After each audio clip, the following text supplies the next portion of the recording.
बिस्मिल्लाहिर्रहमानिर्रहीम। अस्सलाम वालेकुम। मैं हूं महरीन सब्तैन। देख रहे हैं आप मेरा यूट्यूब चैनल और फेसबुक पेज। नाज़रीन, 2 दिन से सोशल मीडिया पर एक वाक़या बहुत गर्दिश कर रहा है। एक बुज़ुर्ग है और वो बुज़ुर्ग जो है वो थाने में जिस तरह की गुफ्तगू कर रहे हैं उसे मैं अपने चैनल पर तो हरगिज़ बयान नहीं कर सकती, लेकिन आप लोग उस गुफ्तगू को मुख्तलिफ चैनल्स पर सुन चुके हैं। किस्सा मुख्तसर, ये जो बुज़ुर्ग है ये थाने में खड़े होकर कह रहा है कि मैंने खुद अपनी बीवी को मारा है। किस मसले पर मारा है वो भी उसने बयान किया, जो इंतहाई शर्मनाक। और उसके बाद वो कहता है कि मैं ये खुद बयान देने के लिए आया हूँ, मेरी बीवी जो है वहाँ घर में मरी भी पड़ी है। अच्छा, अब यहाँ पर जब ये शख्स बयान दे रहा होता है तो पुलिस थाने में जो लोग होते हैं, जो पुलिस वाले होते हैं, उन्हें यकीन नहीं आ रहा होता। वो समझते हैं शायद सटका हुआ है, इसका दिमाग ठीक नहीं है। लेकिन फिर जब वो जाए वकुआ पर पहुंचते हैं और जाकर देखते हैं तो वाकई खून में लथपथ लाश जो है वो चारपाई पर पड़ी होती है। अब इसके बाद इस शख्स का बयान जो है वो बाकायदा तौर पर रिकॉर्ड करते हैं ताकि इसको अपने हायर अप सीनियर्स को भेज सके। उन्हीं सीनियर में से माशाल्लाह एक सीनियर होते हैं जो कि इसे एक जर्नलिस्ट के साथ शेयर करते हैं और उसके बाद ये बयान जो है ये पूरी दुनिया में गर्दिश करता है और बाइसे नदामत बनता है। बाइसे नदामत सिर्फ उस शख्स के लिए नहीं बल्कि उसके बच्चों के लिए भी, जो जब भी सुनेंगे, जब भी देखेंगे तो अपना सर और मुंह छुपाते फिरेंगे। यही इनकी जो औलादें हैं ये अपने मुंह पर मास्क लगाकर अब मीडिया को इंटरव्यू दे रही हैं और उसकी वजह यह है कि उनकी औलादों पर अब कुछ इल्जामात लगाए गए हैं।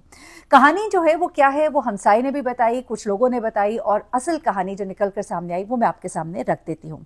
औरंगी सेक्टर 11:30 बताया जा रहा है जहाँ का ये रिहायशी है। और जब इसने ये बयान दिया और उसके बाद इसने कहा कि मैं खुद गिरफ्तारी देने आया, इसने कहा कि मैं अपने घर पर था, मेरी बीवी के साथ इस बात पर लड़ाई हुई, उसके बाद मेरी बीवी ने गुस्से में कैंची उठाई, उसके बाद वो कहता है कि मैंने डंडा उठाया और उसके सर पर पैदर पे वार किए जिससे कि वो मर गई। उसके बाद मुझे बहुत नदामत महसूस हुई, मैंने नमाज पढ़ी और नमाज पढ़ने के बाद मैं यहाँ थाने पहुंच गया। जब थाने वो पहुंचता है तकरीबन कोई 8 बजे के करीब पुलिस वाले इसके घर पहुंचते हैं और हमसाये जो है वो सारे निकल कर बाहर देखते हैं कि क्या हो रहा है। इनमें से एक हमसाये ने ये कहानी बताई कि ये शख्स तो ऐसा नहीं था, इनके घर से लड़ाई झगड़े के मामलात नहीं थे, बल्कि हमारे घर में शायद इससे ज्यादा मामलात हो। फिर उसने ये भी बात की कि मुझे यकीन नहीं आता कि ये सब कुछ हो सकता है। जबकि एक और हमसाये ने ये बात कही कि इसकी बीवी तो बिस्तर पर थी, बीमार थी, वो किस तरह से इसको कैंची उठाकर मार सकती है। उसके बाद एक और कहानी जो निकलकर सामने आई वो ये था कि इसकी बीवी के नाम पर कुछ दुकानें थीं। ये दुकानें जो है इसके बेटे चाहते थे कि हमारे नाम कर दी जाए, और चूंकि वो इस बात पर राजी नहीं थी तो इस बात पर गालिबन बेटे ने किसी ने माँ को मार दिया और बाप ने उसका गुनाह अपने सर ले लिया। जज्बात में आकर बेटे ने ये काम किया और गुनाह बाप ने अपने सर ले लिया। लेकिन इन तमाम बातों को इस वक्त उन्हीं के अपने बेटों ने आकर मीडिया पर क्या बताया। सबसे पहले तो उनका बेटा जो है मीडिया के लोगों को अपने घर के अंदर लेकर गया।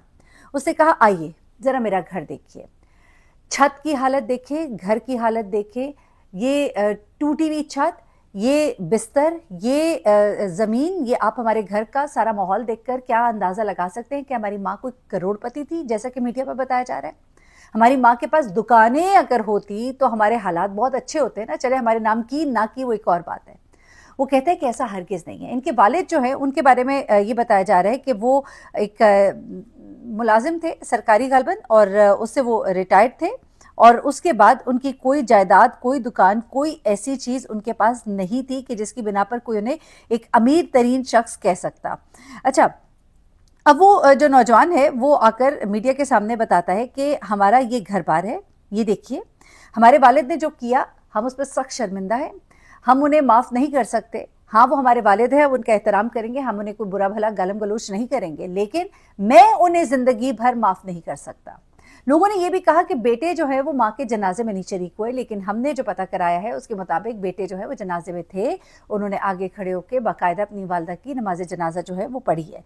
अच्छा, उसके बाद जो दूसरा एक छोटा बेटा जो है, बड़े भाई ने बताया कि वो मिलने बाप से ज़रूर गया जेल, थाने गया, लेकिन उसने कोई ऐसी बात नहीं की कि कोई हम उन्हें माफ़ कर देंगे। जो उन्होंने किया है उन्होंने खुद एतराफ़ किया है, इकबाल जुर्म किया है, तो वो उस गुनाह का जो भी सज़ा होगी वो भुगतेंगे। अच्छा, अब 2-4 चीज़ें और हैं जो इस केस में क्लियर करना बाकी हैं। जो वालिद साहब हैं इनके, उनका एक और बयान थाने से सामने आया जिसमें वो बैठकर कह रहे हैं कि शैतान मुझ पर हावी हो गया था, गुस्से में मैंने ये सब कुछ कर दिया, इसीलिए गुस्से को हराम कहा जाता है। मेरी बीवी थी, सालों की रफ़ाकत थी, मुझे अब इस बात पे बड़ा दुख है कि मुझसे जो हो गया है वो नाकाबिले माफ़ी है, और मैं अपने इसी गुनाह की वजह से मैं खुद पेश हुआ हूँ, अपनी मैंने गिरफ्तारी दी है। मैं नहीं चाहता कि मेरे बेटे मुझसे मिलने यहाँ पर आए, मैं नहीं चाहता कि वो मुझे कोई माफ़ी दे, मैं नहीं चाहता कि मेरी सज़ा जो है वो माफ़ की जाए, क्योंकि मुझे सज़ा मिलनी चाहिए। उम्र के इस हिस्से में आकर मुझसे ये गुनाह सरज़द हो गया है, मैं बहुत शर्मिंदा हूँ। और ये सब कुछ कहते हुए वो बाबा जी रोने लग जाता है। इस बाबा जी के जो बेटे हैं वो इस बात पर बड़े ही शर्मिंदा, एक सहाफ़ी ने, बड़ा अजीब सा, मैं उसे सहाफ़ी नहीं कहूँगी, कि जिसने ये उससे सवाल किया उसके बेटे से कि आपको पता है ना कि आपके बाबा जी ने क्या कहा है, तो आप इस बारे में क्या कहेंगे? तो कितनी शर्मिंदा कर देने वाली एक सिचुएशन में आप किसी को डाल रहे हैं। यही सवाल मैं कहती हूँ इतने एथिकली। अब कुछ हमारे सहाफ़ी, किसी के घर जवान बेटे की मौत हो गई होती है तो माँ से जाके पूछा होता है आप कितनी दुखी हैं, आपको रोना आ रहा है? यार खुदा का वास्ता है, तुम तो सहाफ़त का जनाजा निकाल देते हो तुम लोग। किसी से जाकर ये बात करनी कि तुम्हारा जवान बेटा मर गया, क्या तुम्हें रोना आ रहा है, क्या तुम्हें दुख है? ये कोई सवाल है? ऐसे में दिल करता है कि ऐसे बंदे के मुंह पे चपेड़े मारी जाए। मुझे तो तकलीफ इस बात पर भी हो रही होती है कि जिसके घर में भी जवान जनाजा उठा है वहाँ लोग माइक लेकर पहुँच जाते हैं। लेकिन तो चलो माइक लेके पहुँचे हो, ठीक है, आप लोगों से सवाल कर लें, आप रिश्तेदारों से कर लें। अल्टीमेट जो रिश्ते हैं, जो इमीडिएट रिश्ते हैं, जिस तरह माँ हो गई, बाप हो गया, भाई हो गया, बहन हो गई, बेटा हो गया, बेटी हो गई, आप उससे कैसे ये सवाल कर सकते हैं? अब उस लड़के से ये सवाल किया जा रहा है तुम्हारे बाप ने जो कहा उस पर तुम क्या कमेंट करोगे? क्या कमेंट करे वो? आपसे आपके घर के बारे में सवाल करे, आपके माँ बाप के बारे में सवाल करे। अब यही इसका जवाब बनता है ना।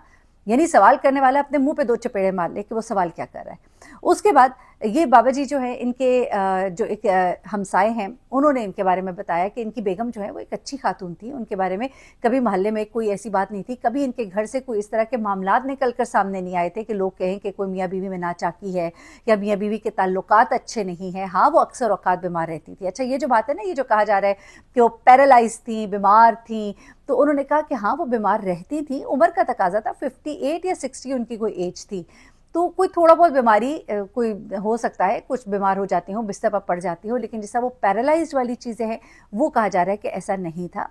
अलबत्ता ये जो बाबा जी के बयानात को तरोड़ मरोड़ कर और गलत करके जिस तरह से मीडिया पर पेश करें, इससे इज्तनाब करें। हाँ, ये ज़रूर है कि उन्होंने खुद जाकर बयान दिया है, एतराफ़ जुर्म किया है। अब बहुत सी जो लोगों ने स्टोरीज़, और वो आपको पता है जो टिकटॉक के ऊपर बनाते हैं कि जायदाद के मामलात और इस तरह से, उनके बेटों ने बिल्कुल इनकार किया। उन्होंने कहा है कि आप आकर पता कर लीजिए हमारी कौन सी जायदादें हैं, हम मुलाजिम पेशा लोग हैं, हम मुलाजमत पर ही थे कि हमें पीछे से फ़ोन आया कि हमारे घर में ये कुछ हो गया है। और उस वक्त उन तीनों में से कोई भी घर पे नहीं था, बल्कि बाकायदा तौर पे उनकी ये जब खबरें सारी आई हैं तो उनकी लोकेशंस वगैरह जो हैं वो भी ट्रेस जो की गई हैं, उसके मुताबिक भी उस वक्त तीनों बेटों में से कोई भी घर पर मौजूद नहीं था।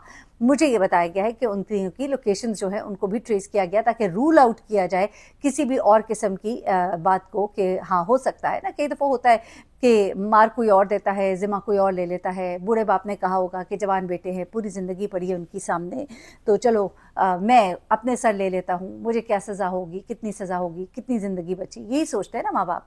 लेकिन अभी तक जो मामला सामने आ रहे हैं उसमें ये बाबा जी ही कसूरवार दिखाई दे रहे हैं और बच्चों का अभी तक कोई मामला सामने नहीं आ रहा। हो सकता है आने वाले वक्त में कोई और चीज़ सामने आ जाए। जैसा कि मैंने अभी डॉक्टर महानूर के केस में भी कहा कि हो सकता है जब वो बयान दे तो कहानी कुछ और सामने आए, लेकिन अभी तक जो कहानी मुझे पता लगी, लोग कुछ और कह रहे हैं, मुझे जो पता लगी है वो कुछ और है, वो सब आपके सामने रख दिया है। अपना बहुत ख्याल रखिएगा, दुआ में याद रखिएगा। और सच कहते हैं कि गुस्सा जो होता है ना वो हराम इसीलिए है कि उस पर शैतान हावी हो जाता है। अल्लाह हाफ़िज़।